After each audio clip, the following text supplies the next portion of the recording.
Good morning, everyone, and welcome to the show. Fernando? Welcome to the show, guys. Today we have an awesome unboxing for you that I am so excited to do. Brand new product, first time touching it. I haven't even opened this box yet. That's how cool this is gonna be. But before we we need to see what this says. Let's roll the intro, and we'll see it on the other side.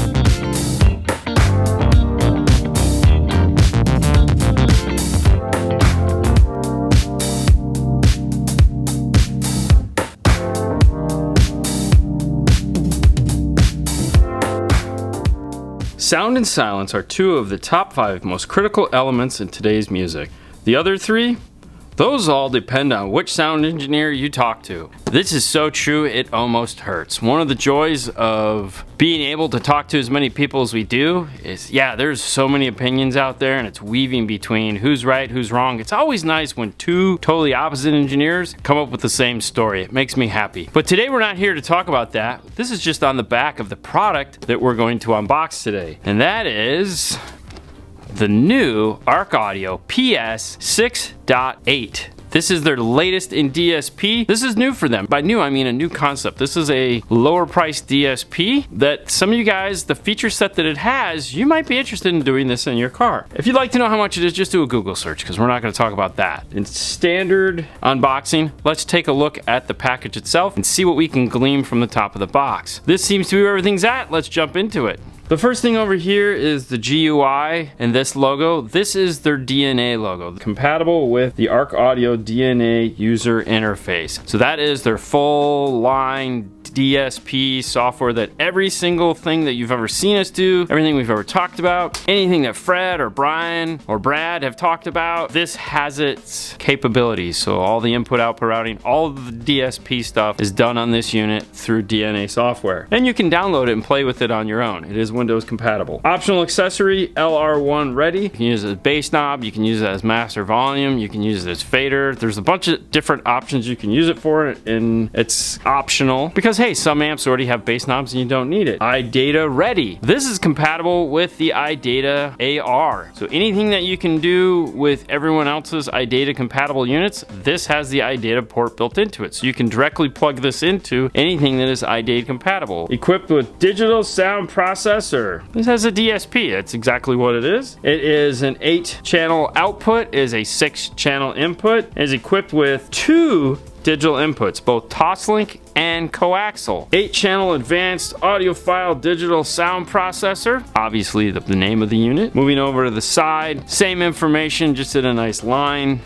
Both ends coming to the end, we have serial numbers, and then just a black side. Now the way this comes out is it has a sleeve, comes out like so. Ooh, and now it is that time.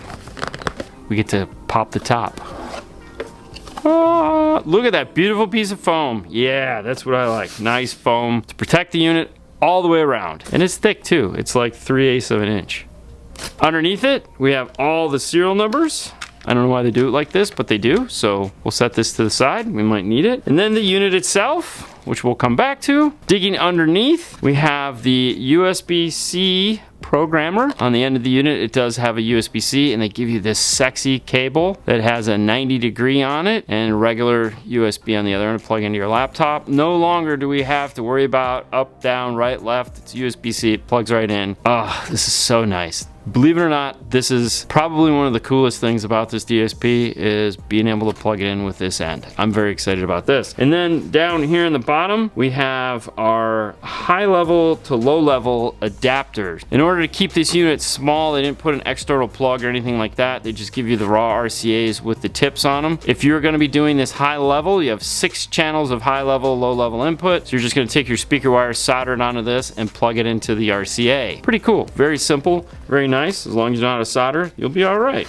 If you ever get an Arc Audio product and you're like, the tape doesn't seem just perfect, that's because they test them in-house and then they tape them back up. This is an iPhone 16 Plus Max. It's the biggest iPhone they make, and this is the size of my DSP. Just to give you some idea of scale, just in case you don't know how big my hands are. And for the rest of us that like actual numbers, it is 9 3/4 of an inch long. It is 5 1/4 inches deep.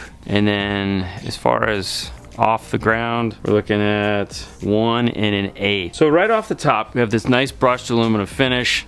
This is a plastic that is covering up this piece of acrylic here. It has 4 screws in it, and these 4 screws easily come out. And yeah, we're gonna start off right away with taking some of this unit apart. How cool is that? And the reason why I wanted to show that is because if you want to, this rotates so that you can mount the window wherever you want. If you want to put it like this, your lights, so that this guy here goes like this, you can do that. You can do, you can put it anywhere you want. It simply just plugs into the board right here, and you can take it out. You can also make yourself a new cover if you got a cool 3D printer, you got a laser or something like that, and you want to have some fun with it. It's all easily modifiable. Normally we wait to show you the guts till the end, but because this pretty much frees up the whole unit to come apart, we could oh wait, surprise, haha. This just comes off, so if you want to take it and get it painted, you want to sand it, make it silver, whatever you want to do, or just leave it black, it's totally doable. Those are the only screws that hold this top onto the unit. Here is the unit itself.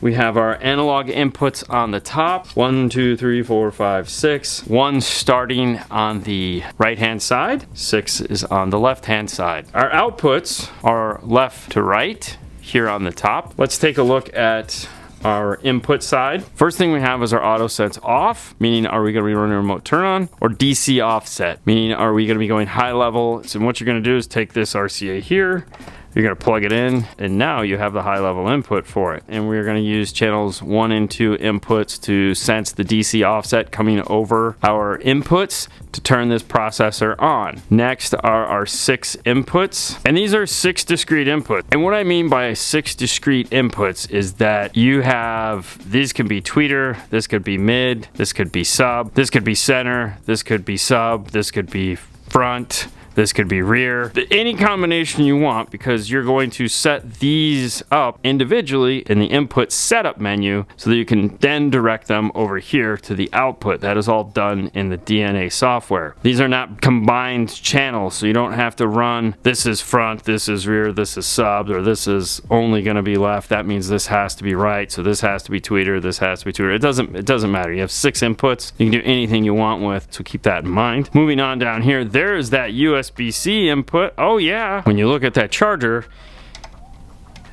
it plugs into the side of the unit, so if you wanted to, you could zip tie it down to the board. It's so much easier now. And then we have this guy right here. There's a lot going on, but let's pull the plug out here. First up is 12 volt constant, then ground, remote out, remote in, preset 1, preset 2. This unit isn't capable of connecting to their controller. It only will do the LR1. If you'd like to select your presets, you can do a combination of P1 and P2 and different abilities using those, and we have our 4 presets. So with 2 switches, you can do different combinations, both on, both off, 1 on, 1 off. It's a little bit analog, I know, but it allows you to have your 4 presets if that's something you want. Flipping the unit over, we come to our output side. First up is our status LED. We get a light here to tell us this thing is on. And now we have our 8 outputs. There again, these are going to be a direct reflection of what we've decided to do with our inputs. So for example, if we were just going front rear sub, which I feel a lot of people are going to be doing, and we wanted to go 3-way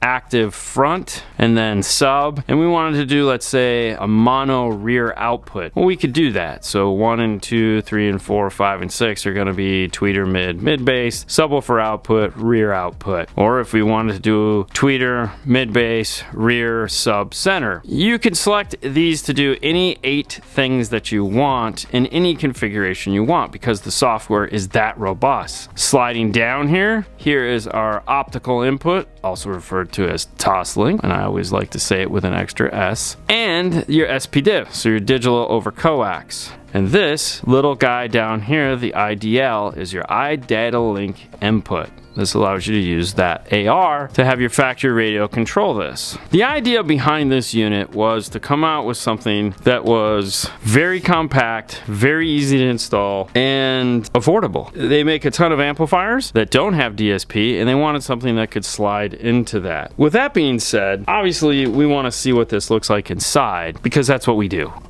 2 screws located here on the top, and 4 screws located on the side. And then 2 more on the bottom. With all 8 screws removed, we should be able to take this thing apart.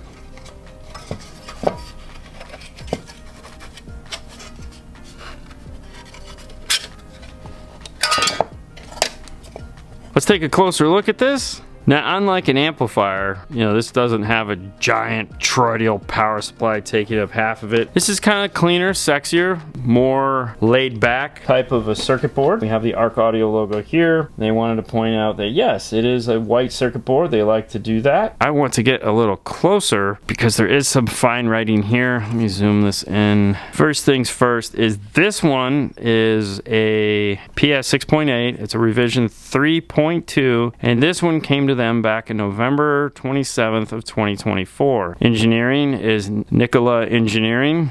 That's Robert Zeff's company. Now, the reason why I thought that was kind of important is this was in their hands back in November of last year. It is now almost June, and that's how long they've been working on this and keeping it a secret from you guys. And also how long we can't talk about stuff once we find out about it, just to give you a point of reference. Let's put it back together and we'll show you how to plug it into the software. Let's power the unit up. Ooh, lights up purple. Very cool. Download the DNA software to your desktop. It should pop up with the model number, your serial number, and what you want to look for is these green boxes here. If they are red, the next thing that's going to pop up is it telling you, hey, you need to do a software update. The other thing that is really cool is on this page, which is this little eye icon here, you can do a support request, save support information, and also quick assist. So if you call up Arc Audio and you need help, quick assist is right here. When you click on it, that'll allow them to dial in and you can easily set up a two-way communication between you and somebody at the office, and they can come in and help you get where you need to go. Next up, we want to go right above that, which is the gear, and this will allow us to set up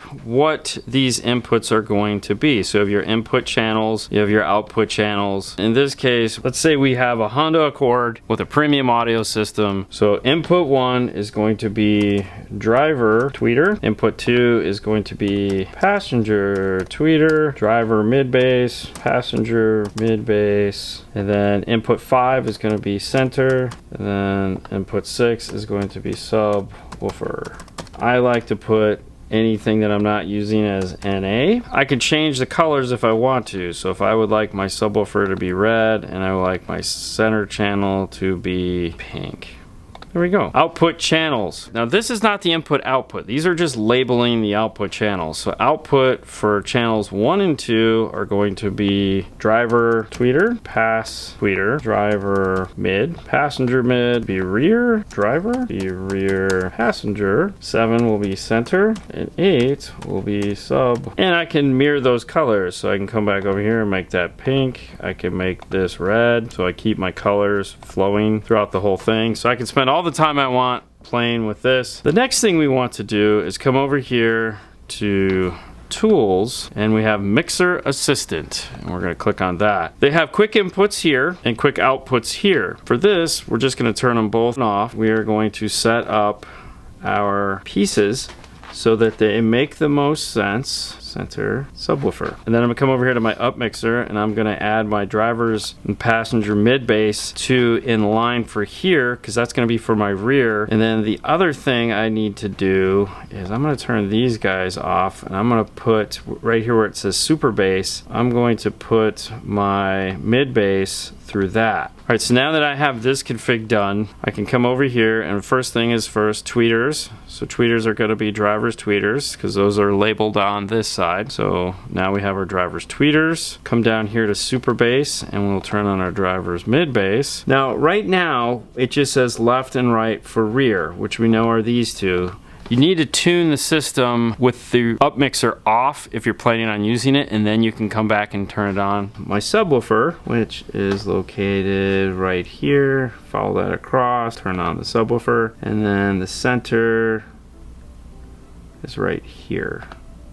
And now we have our input-output mixer set up. But if you follow the lines through their corresponding things, then you'll be okay. So let's talk about that up mixer for a moment. Let's say we've already gone through and we've tuned the car. We can close this. We can come back on that same page where the gear was. Enable up mixer. We'll turn that on. We'll go back to tools, mixer assist. And now we see that light blue box is opened, and we have left surround, right surround. So we'll turn these two off here, and we'll come down and we'll turn them on here. And now we've turned our rear speaker surround on. Super bass is still turned off. To turn that on, go to my box with an arrow coming out of it. That is the DSP and your outputs. That's their icon for that. If you'd like to see that, you can do it here on the bottom. There's this little arrow, and that will open the whole thing up. So click on that and then come over here to tone control, and down here in the bottom you see super bass, and if you click enabled, that will enable super bass. Super bass is for mid-range. It says super bass, you think it's for subwoofer. It's really not. It's for enhancing your mid bass. It could be for sub, but it's a whole nother scenario. It's really great for enhancing mid bass. You have some sliders that you can play with down here, so you can kind of have some fun with it and figure out what works best for your system. Go back to tools, mixture assist, and now we can see those are highlighted and on. And so we have our whole system all mapped out and ready to go. So our inputs, outputs are all set up and everything should work just fine. One other page that is really helpful, and that is down here, you have plot. Plot is awesome. This is your best friend. And what plot does is you see all over here where it says channels.